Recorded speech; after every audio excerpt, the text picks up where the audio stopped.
नमस्कार. आजच्या व्हिडिओमध्ये आपण जाणून घेणार आहोत पुणेरी पाट्यांबद्दल. पुणेरी पाट्या म्हणजे कमीत कमी शब्दांमध्ये जास्त शालजोडे मारणे किंवा टोमणे देणे. पुणेरी पाट्या त्यांच्या रोखठोक, स्पष्टोक्ती, उपरोधिक आणि विनोदी शैलींसाठी प्रसिद्ध आहेत. त्या कमीत कमी शब्दांमध्ये जास्तीत जास्त मोठा स्पष्ट संदेश देतात आणि वाचणाऱ्याच्या चेहऱ्यावरती नकळत का होईना एक स्मित हास्याची लकीर उमटली जाते.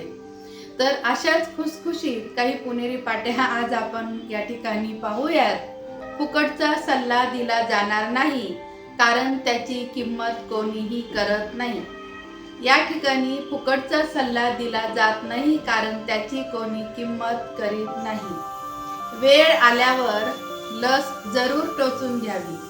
वेळ आल्यावर लस जरूर टोचून घ्यावी, पण सतत टोचून बोलण्याची सवय मात्र लगेच सोडून द्यावी. उशिरा येणाऱ्यांनी कारण सांगू नये.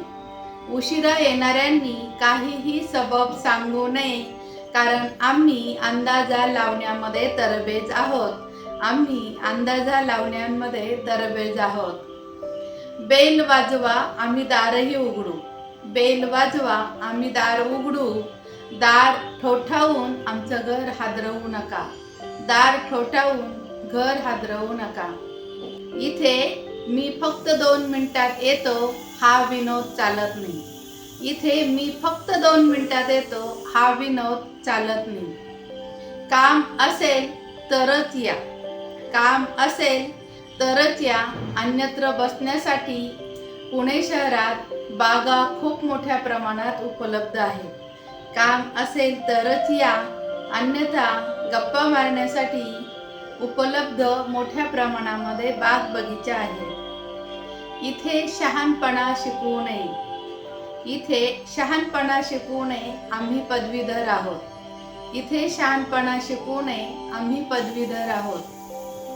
चप्पल बाहेर काढा. चप्पल बाहेर काढा. शक्य असल्यास अहंकार देखील बाहेर काढून आत या.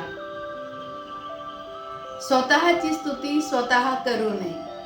स्वतःची स्तुती स्वतः करू नये. त्यासाठी शेजारी पाजारी आणि इतर लोक आहेत.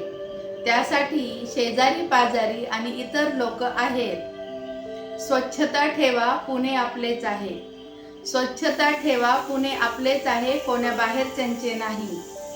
आणि पुणेरी पाटी वाचून राग आला असेल तर, पुणेरी पाटी वाचून राग आला असेल तर पाटीने आपले काम योग्य आणि चोख केले आहे असे समजावे.